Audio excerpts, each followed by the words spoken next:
이런 소설은 90년대에나 있었던 것 같은데? 근데 재밌어서 끝까지 들음. 오늘은 프랑스의 한 여성이 겪은 일중에 가장 황홀했던 경험을 소개하려고 합니다. 프랑스의 아름다운 파리에서 너무나도 행복해 보이는 프랑스 여성이 있었습니다. 그녀는 한국에서 잊지 못할 소중한 경험을 했다고 말했습니다. 그런데 대체 무슨 일이었을까요? 오늘의 이야기를 시작하겠습니다. 안녕하십니까? 저는 프랑스 파리 출신인 마리입니다. 저는 제가 겪은 낭만적이고 황홀한 이야기를 한국 분들께 전해드리고 싶어 이렇게 사연을 보냅니다. 프랑스 하면 대부분의 분들이 파리를 떠올리실 것입니다. 제 고향인 파리는 굉장히 아름답고 로맨틱한 곳입니다. 이곳은 프랑스 사람들 뿐만 아니라 주변 유럽 국가에서도 관광을 많이 오는 대표 관광지입니다. 여기서는 지중해 바다의 에메랄드 빛을 볼 수 있고 에펠탑 근처에서 피크닉을 즐길 수도 있습니다. 모두 잘 알고 계시는 루브르 박물관도 파리에 있습니다. 제가 참 사랑하는 곳이고 한국 사람들도 프랑스에 오면 꼭 방문하는 곳으로 알고 있습니다. 파리에서 살면서 혼자 여행을 왔거나 친구와 함께 여행을 온 한국 분들을 잘 못 봤습니다. 주로 한국 분들은 신혼부부들의 신혼여행지로 이곳을 선택하시는 것 같습니다. 이렇게 자신할 수 있는 이유는 제 직업이 루브르 박물관의 해설사이기 때문입니다. 아무래도 그동안 관광객들을 많이 봤으니 나름의 빅데이터가 있지 않겠습니까? 대부분 한국 사람들은 신혼부부여서 지나다니면서 한국인처럼 보이는 사람들을 보면 오, 저 사람도 신혼여행 왔나 보다라는 생각을 하곤 했습니다. 저는 제 직업에 꽤 만족하고 있습니다. 한 가지만 빼면 말이죠. 한 가지 아쉬운 점이 있다면 남들이 휴가를 갈 때 휴가를 쓸 수 없다는 것입니다. 아무래도 전 세계에서 사람이 몰리는 시기인 7월, 8월은 사람들이 박물관도 꼭 들러보게 되어 해설을 요청하는 사람들도 그만큼 많기 때문입니다. 그래서 저는 다른 프랑스인들과는 조금 다르게 7월부터 8월까지는 열심히 일을 하고 8월 말부터 9월까지 휴가를 가곤 했습니다. 일반적인 휴가철이 아닐 때 가게 되어 동행하는 친구를 구하지 못해 조금 외롭기는 해도 제가 휴가를 갈 때는 아주 번잡하지 않으니 그것도 나쁘지 않다고 생각했습니다. 그날은 내일이면 휴가라는 사실에 들떠있던 굉장히 기분 좋은 날이었습니다. 하지만 기분이 너무 좋았던 게 문제였습니다. 마지막 타임 해설을 하기 위해 뛰어가다가 계단에서 시원하게 넘어졌는데 그만 제 신발 굽이 부러지고 말았습니다. 시간은 다가오지만 신발 굽은 완전히 망가져서 수습은 안 되었습니다. 신발 수선을 하고 오기에는 너무 촉박한 시간이라 어쩔 수 없이 시원하게 긁힌 무릎과 굽나간 신발 차림으로 마지막 해설을 하기 위해 관광객 앞에 섰는데 좀 이상했습니다. 저녁 식사 시간이 임박한 시간대는 일반적으로 인원이 적긴 한데 이날은 딱 한 분이었습니다. 그것도 동양 남성이었습니다. 깔끔하고 향기가 나며 옷을 잘 입는 걸 보니 중국은 아니고 키와 치아를 보니 일본은 아니겠고 한국 사람이냐고 물어보니 맞다고 하더군요. 더 이상하다고 생각이 들었습니다. 한국 사람들은 보통 신혼여행으로 많이 오는데 남자 혼자 와서 박물관의 작품 해설을 들으러 오는 경우는 이때껏 한 번도 못 봤습니다. 가끔 신혼여행지에서 싸우는 부부들을 봐서 이 사람도 부인이랑 싸우고 혼자 왔나 싶었습니다. 잠시 갸우뚱갸우뚱했지만 저랑은 어차피 큰 상관없는 일 아니겠습니까? 저는 2시간만 있으면 이제 휴가입니다. 저 남자는 알아서 화해를 하겠지요. 잠시 혼란스러운 생각을 정리하고 이제 시작하겠다고 말씀드렸습니다. 그때 그 남자가 제 신발을 가리키며 괜찮겠냐고 물었습니다. 사실 괜찮지 않았습니다. 넘어지면서 긁혀서 피도 났고 아팠습니다. 하지만 잠깐만 참으려고 했습니다. 그냥 하자고요. 시간이 가고 있으니 빨리 가시죠 라고 말했습니다. 그러나 남자가 오늘은 하지 말자고 제안했습니다. 내일 다시 예약을 잡고 오면 안 될까라고 하더군요. 아픈 걸 참고 걷는 게 보여서 마음이 너무 불편하다고 하더라고요. 내일부터 휴가인데 오늘만 참으면 된다고 하고 박물관 투어를 시작했습니다. 그런데 발목이 점점 아파오기 시작했습니다. 아무래도 좀 삔 것 같았습니다. 식은 땀도 점점 나기 시작했죠. 남자가 혀를 차더니 신발을 바꿔주겠다고 했습니다. 고객의 신발을 신는다니 말도 안 되는 일이라 생각해서 손사래를 치며 됐다고 했습니다. 하지만 남자는 굳이 바꿔주겠다고 하더군요. 프랑스에서 흔히 볼 수 없는 매너여서 저는 좀 당황스러웠습니다. 하지만 바꿔 신어보니 편하긴 했습니다. 마구 손사래를 쳤던 제가 머쓱해졌습니다. 한국 사람들은 참 매너가 좋고 친절하다고 생각했습니다. 그렇게 꽤 화기애애한 분위기에서 이날 박물관 작품 해설을 마쳤습니다. 거의 다 투어가 끝나가는 시점에 남자가 저에게 물었습니다. 자기에게 궁금한 게 없냐고요? 솔직히 말하자면 저는 K-드라마나 K-POP 등에 큰 관심이 없었습니다. 기생충 영화는 정말 재미있게 봤지만 딱 거기까지였습니다. 그래서 저는 딱히 할 말이 없었습니다. 그래서 아까부터 궁금했던 것을 물어봤습니다. 결혼한 남자가 왜 혼자 왔는지 궁금하다고요? 부인과 싸웠다면 화해할 수 있는 분위기 좋은 레스토랑을 소개해주겠다고도 했습니다. 그러자 남자가 진짜 어이없다는 표정을 지었습니다. 부인이 없다고 하더군요. 결혼을 한 번도 안 한 사람에게 무슨 소리냐고 했습니다. 잠시 침묵이 흘렀습니다. 오해를 멋대로 한 게 사실이니 미안해졌습니다. CONN 사실 저는 동양인에게는 전혀 관심이 없었습니다. 그냥 일로 관광객들을 많이 접하니 중국인과 일본인, 한국인을 구분할 수 있는 정도였죠. FCASTORES 이제까지 한국인과의 교류는 나의 고객 그 이상도 이하도 아니었습니다. 특히 중국인들은 이상한 추파를 던지는 경우가 많아서 중국 관광객들은 제게 기피 대상일 뿐이었습니다.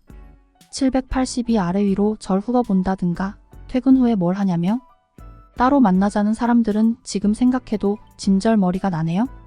사실 그래서 동양인 전체에 대한 시각이 정말 안 좋아진 동료들도 여럿입니다. 그런데 제게 보여준 매너 때문일까요? 이 한국 남자는 뭔가 다른 느낌이었습니다. 하지만 그 이상의 뭔가는 생길 수 없었습니다. 전 내일부터 휴가고 이 남자는 한국으로 돌아갈 테니까요. 그렇게 퇴근한 다음날 아침 저는 몹시 우울해졌습니다. 아무래도 발목이 심상치 않았습니다. 놀러 가기는 어려울 정도로 발목이 불편해져서 모든 휴가 계획을 다 취소했습니다. 우울함에 휩싸여 집안에 처박혀 있었는데 이대로 휴가를 날려보내기는 너무 아깝다는 생각이 들었습니다. 계획했던 액티비티는 할 수 없을 테니 이번 휴가에는 파리 해변으로 나가 책도 읽고 수영도 하고 해변에서 일광욕을 하며 지내기로 했습니다. 아주 피크인 휴가철이 아니니 번잡스러운 시기는 지나 괜찮을 거라고 생각했습니다. 해변으로 나가 누워서 일광욕을 즐기고 있는데 눈앞에 그림자가 어른거리더군요. 선글라스를 내려보니 전 입이 떡 벌어져서 정신을 차릴 수 없었습니다. 휴가 전날 제가 만났던 그 한국 남자가 저에게 인사를 하더군요. 그러고는 제 옆에 앉았습니다. 반가움과 동시에 신기한 마음으로 이야기를 시작했습니다. 남자의 이름은 민호였습니다. 퇴사한 후 다른 회사로 이직을 할 예정이어서 어느 정도 여유 시간이 생겨서 혼자 유럽 여행을 왔다고 했습니다. 원래 파리에 올 생각은 없었는데 니스로 여행을 갔다가 니스의 지저분함에 질려서 여행 계획을 바꿔 이곳에 오게 되었다고 하더군요. 시간 가는 줄 모르고 이야기를 나눴던 그날이 아직도 생생합니다. 낯선 문화권의 사람임에도 불구하고 말이 잘 통하고 재미있는 사람이라는 생각이 들어서 그날 이후로 매일 같이 만났습니다. 민호 씨도 저에게 비슷한 생각을 가지고 있었던 것 같습니다. 원래는 파리에서 다른 나라로 넘어갈 계획이었는데 일정을 모두 취소하고 말았다고 하더군요. 아주 짧은 시간이었지만 우리는 빠르게 가까워졌습니다. 문제는 민호 씨가 집으로 돌아가야 한다는 것이었습니다. 다른 회사로 이직 예정이었으니 저희의 이별은 정해져 있었던 수순이었습니다. 헤어질 날이 가까워질수록 우리는 의도적으로 이별에 대한 이야기를 피했습니다. 그리고 우리는 무덤덤하게 헤어졌습니다. 사실 1, 2주 남짓한 짧은 시간을 만난 것이기 때문에 울고불고 하는 것도 웃기다고 생각했습니다. 여름 휴가철에 있었던 아주 짧은 불장난, 재미있었던 추억 정도로 생각하고 쿨하게 보내주었습니다. 그런데 가슴 한가운데가 뻥 뚫린 듯한 느낌이 들었습니다. 연애를 하고 이별을 겪은 것이 처음은 아니었지만 이런 감정은 처음이라 혼란스러웠습니다. 이 짧은 기간을 연애로 정의하기에는 웃긴 일이지만 이런 공허함은 처음이어서 스스로도 당황스러웠습니다. 일반적으로 프랑스 사람들은 2, 3년을 넘게 만나도 사랑해라는 고백을 하지 않는 경우가 많습니다. 사랑해라는 말은 정말로 연인임을 인정했을 때나 하는 말인데 저는 이때까지 이 말을 입 밖으로 뱉어본 적이 없었습니다. 그런데 처음으로 이게 사랑인가? 하는 생각이 들었습니다. 민호 씨도 마찬가지였던 것 같습니다. 저희는 시차에도 아랑곳하지 않고 잠을 줄여가며 꾸준히 소식을 주고받았습니다. 결국 몇 개월 만에 마음이 더 커지고 말았습니다. 제 신경은 온통 어떻게 하면 우리가 정말 진지하게 미래를 함께할 수 있을지에 쏠렸습니다. 그러던 중 민호 씨가 한국에 한번 놀러 오지 않겠냐고 제안을 했습니다. 와서 자기 부모님을 한번 만나보고 싶다고 했습니다. 그리고 좀 더 구체적으로 우리의 미래에 대해 이야기해보자고 했습니다. 때마침 제가 겨울이 가까워지며 관광객이 줄어드는 시즌이어서 쉴 수 있는 시기였습니다. 망설임 없이 한국으로 가기로 했습니다. 그리고 민호 씨를 만났습니다. 출국장에서 환하게 웃으며 저를 반겨주는 민호 씨를 보는 순간 저는 확신을 했습니다. 이 사람에게 제 인생을 걸어보아도 좋겠다고 생각했습니다. 난생 처음으로 인천공항에 도착해서 밖으로 나온 순간 느꼈던 황홀함은 지금도 잊을 수가 없습니다. 으리으리한 인천공항에 대해 인터넷으로 알고 있었지만 서울로 오는 동안 보았던 송도의 반짝이는 풍경은 정말 황홀경이었습니다. 최첨단 현대도시의 모습, 이것이 한국의 첫 인상이었습니다. 한 번도 한국을 방문해 본 적이 없던 저는 이리저리 두리번거리기에 바빴습니다. 그런데 그날 밤 민호 씨가 저에게 제안을 하더군요. 원래는 서울 관광을 먼저 할 계획이었는데 대전에 먼저 가보는 것은 어떻겠냐고 말입니다. 자신의 부모님이 절 몹시 보고 싶어 하신다며 빨리 만나보았으면 좋겠다고 하셨습니다. 사실 한국에 온 이유는 오로지 민호 씨 때문이었기에 저는 관광 계획이랄 것도 없었습니다. 게다가 대전이 민호 씨의 고향이라니 거절할 이유가 없었죠. 다음날 서울역에서 KTX를 타고 대전으로 향하기로 했습니다. 그런데 서울역에서 저는 꽤 당황스러운 상황을 맞이했습니다. 프랑스에서는 기차를 탈 때 탑승 시간보다 일찍 도착해서 내가 탈 기차가 지연되거나 취소되지 않았나 계속 확인해야 합니다. 프랑스 여행을 해보셨던 분이라면 기차가 정시에 오는 것을 거의 찾기 어렵다는 것을 잘 아실 겁니다. 그런데 민호 씨가 출발 전까지 서울역 안의 카페에서 커피와 빵을 먹으며 기다리자고 하시는 겁니다. 좀 당황스러웠습니다. 그렇게 여유를 부린다니 민호 씨의 부모님을 만나 뵈어야 하는데 늦으면 안 되잖아요? 그래서 저는 불안해져서 혹시 지연이나 취소가 되면 어떻게 확인하는지 물어보았습니다. 그러자 민호 씨는 웃으며 한국의 기차는 지연이나 취소가 천재지변이 아닌 이상 거의 없다고 하더군요. 이렇게 날씨가 좋은 날은 문제가 없다고 말입니다. 민호 씨는 자신이 유럽 여행을 하면서 속이 터져 죽을 뻔했다고 하시더라고요. 이천 프랑스뿐만 아니라 대부분의 유럽 국가에서 기차 지연은 일상입니다. 프랑스의 기차도 별반 다르지 않습니다. 30분 전에 갑자기 취소되는 경우도 많죠. 플랫폼에 내려가 보니 출발 시간 이전에 미리 도착해서 기다리고 있는 기차를 보고는 몹시 놀랐습니다. 민호 씨와의 대화를 통해 느꼈던 스마트함과 빠릿함이 민호 씨 혼자만의 특성이 아니라 한국 사람들 전체의 특성이라는 것을 느낄 수 있었습니다. 한국인들은 원래 이렇게 철저한가 봅니다. 한국이 날로 발전하는 이유는 이런 기차, 시간과 같은 사소한 부분에서 도 약속을 잘 지키는 꼼꼼함과 철두철미함 때문이 아닐까 싶습니다. 그리고 한국에 와서 프랑스와의 비교를 통해 의아한 점도 생겼습니다. 프랑스 사람들은 파업을 그렇게 자주 하면서 왜 이런 기차 운행 약속은 제대로 지키지 못하는 걸까요? 하지만 곧 한국의 문제점을 발견했습니다. 아니, 놀랍게도 티켓을 검사하는 사람이 없더라고요. 프랑스에서는 애플리케이션에서 티켓을 보여주거나 종이 티켓을 제시해야 합니다. 들어갈 때 티켓을 확인해달라는 사람이 아무도 없어서 우리가 좌석에 앉아 있으면 누군가가 와서 티켓을 확인할 것이라고 생각했습니다. 그런데 아무도 확인하지 않더라고요. 승무원처럼 보이는 사람들이 지나가도 티켓을 확인해달라는 말을 하지 않습니다. 기차가 바로 출발해버리자 저는 당황했습니다. 민호 씨에게 물었습니다. 기차표를 확인하지 않으면 어떻게 해요? 그랬더니 민호 씨가 빙그레 웃으며 한국에서는 승무원들이 판매된 좌석과 판매되지 않은 좌석을 확인만 한다고 하더군요. 한국에서는 승무원들이 판매된 좌석과 판매되지 않은 좌석을 확인만 한다고 하더군요. 정말 놀라웠습니다. 한국은 시민의식이 얼마나 높기에 이런 시스템이 가능한 걸까요? 프랑스에서는 이런 식으로 하면 무임승차하는 사람들과 노숙자, 그리고 소매치기로 인해 기차 안이 대혼란에 빠질 겁니다. 이렇게 서로를 신뢰하는 사회가 한국이라니 제가 SNS를 통해 본 한국의 모습은 정말 극히 일부에 불과했던 것 같습니다. 제가 생각했던 것보다 한국은 훨씬 깔끔하고 쾌적하며 프랑스와는 전혀 다른 정확성을 가진 곳이었습니다. 한국의 다양한 모습들이 정말 마음에 들었습니다. 그리고 저는 대전에서 민호 씨의 부모님을 만나게 되었습니다. 처음 저를 보시자마자 환하게 웃으시며 손을 잡아주셨는데 마치 제 부모님을 만난 것 같아 마음이 편안해졌습니다. 우리는 매우 활기찬 식당으로 갔습니다. 조용하고 얌전하게 있고 싶었는데 식사를 하러 간 식당이 너무 활기차서 눈이 저절로 돌아갔습니다. 건물 전체가 식당인 줄 알았습니다. 이미 그 규모에 압도당했는데 나온 상차림을 보고 기절할 뻔했습니다. 한꺼번에 수많은 반찬과 음식이 엄청나게 차려졌습니다. 너무 당황해서 민호 씨에게 속삭였습니다. 왜 이렇게 음식을 많이 주문한 거야?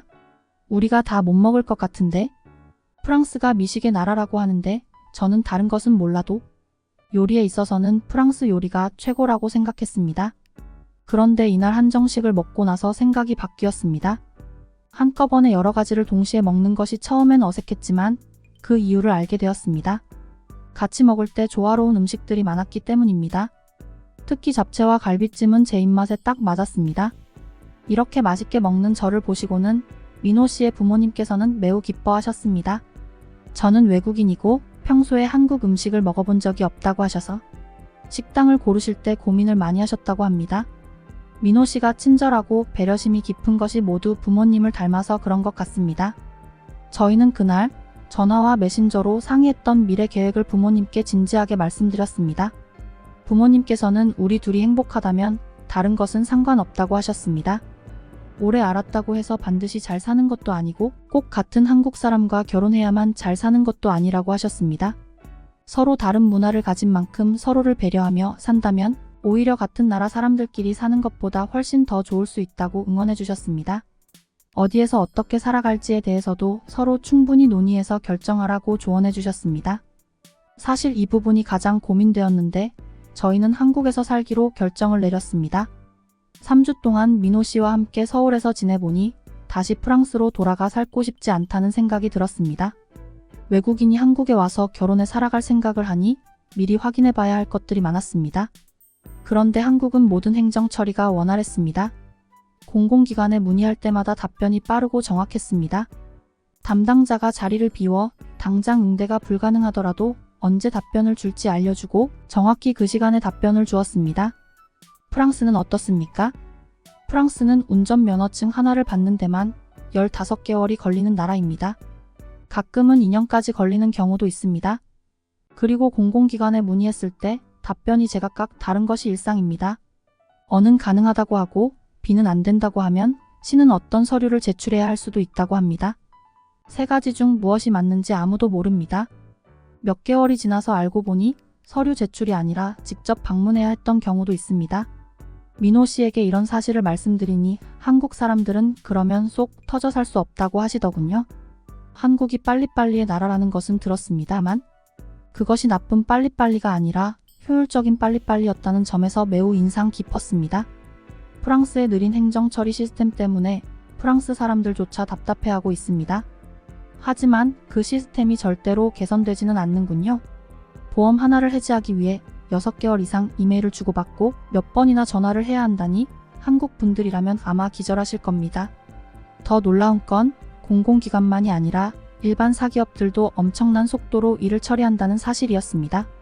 민호 씨의 차가 고장나서 서비스 센터에 맡겨야 한다고 했습니다. 그래서 저는 그럼 우리가 주말에 가려고 했던 곳에는 택시를 타고 가야 하는 건가 싶었습니다. 하지만 수리가 단 3일 만에 끝났습니다. 민호 씨에 따르면 대단한 수리가 아닌 이상 이 정도 시간이면 충분하다고 하더군요. 프랑스에서는 서비스 센터에 차를 맡기면 6개월에서 1년은 기다려야 한다는 걸 알고 계시나요? 한국 사람들의 손길이 신의 손이 아닐까 싶습니다. 저는 민호 씨를 사랑하게 되었을 뿐만 아니라 한국의 신속하고 정확한 시스템, 그리고 한국 사람들의 스마트함에 완전히 매료되었습니다. 그리고 확신할 수 있었습니다. 만약 제가 알지 못했다면 괜찮았을 테지만 지구상에 이런 나라가 존재한다는 걸 알고 난 후에는 다시 프랑스로 돌아가 살 수는 없을 것 같습니다. 한국은 정말로 황홀하고 사랑스러운 나라입니다. 저희는 내년 상반기에 가능한 한 빨리 결혼식을 올리기로 했습니다. 잠시 동안 주변을 정리하기 위해 프랑스로 돌아온 지금 저는 빨리 한국으로 돌아가고 싶어서 미칠 것 같습니다. 벌써 한국의 빨리빨리 문화에 중독된 것 같습니다. 어찌하면 좋을까요?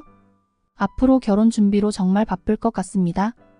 결혼 후 조금 한가해지면 다시 이메일을 보내서 한국 생활의 소감을 나누겠습니다. 오늘은 한국 남자와 사랑에 빠져 한국까지 살아가게 된 프랑스 여성의 이야기였습니다.